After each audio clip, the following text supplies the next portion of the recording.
Hello বন্ধুরা, আমি পিনাকি। তোমরা দেখছো পিনাকি মাঝি ব্লগ। আশা করি তোমরা সবাই ভালো আছো, সুস্থ আছো এবং একটা নতুন ভিডিও নিয়ে চলে এসেছি। এই ভিডিওতে কথা বলবো ওয়ার টুর ক্যামিও নিয়ে।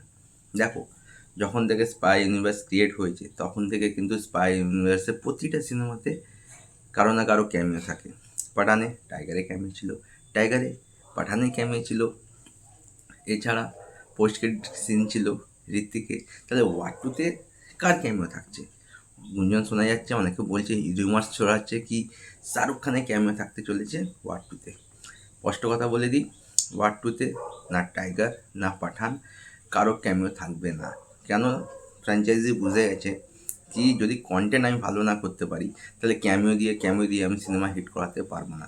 পাঠানের ব্যাপারটা আলাদা ছিল, যে যেটা এসআরকে কামব্যাক ছিল, তো হিউজ বক্স অফিস কালেকশন করে বেরিয়ে গেছে। কিন্তু টাইগার 3 দেখো মুখ থুবড়ে পড়েছে।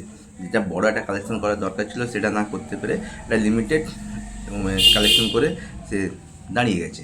সেই জন্য তারা এখানে কোনো ক্যামিও থাকতে রাখছে না। কিন্তু কিন্তু ওয়ার 2 তোমার ট্রেলার দেখেছো?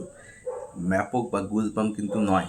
কিন্তু এত সাধারণ ট্রেলার ওয়াইএফ কী করে করতে পারে? তাদের যখন প্ল্যানিং আছে স্পাই ইউনিভার্সটাকে একটা অন্য লেভেলে নিয়ে যাওয়ার। দেখো, ওয়ার 2-তে আলফার প্রেফারেন্স থাকবে, মানে আলফার যে মুভিটা আসবে তার প্রেফারেন্স কিন্তু ওয়ার 2 দিয়ে শুরু হবে। কিন্তু অনেক বড় একটা আপডেট থাকছে।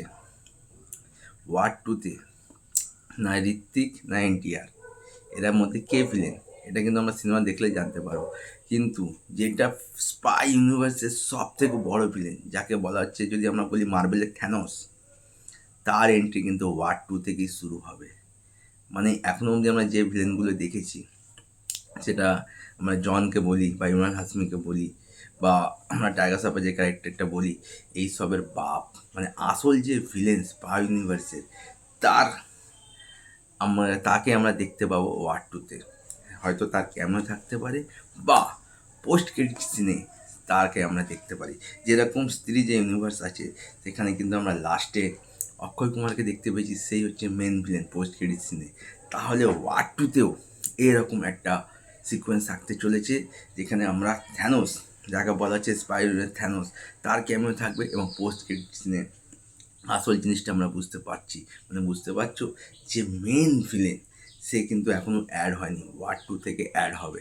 তার মানে ফ্র্যাঞ্চাইজি ও মেকার্সরা একটা অন্য লেভেলের চিন্তাভাবনা করেছে যে ভিলেনকে জাস্ট ওয়ার 2-তে অ্যাড করবে, মানে কোথা থেকে কোথায় নিয়ে যাবে।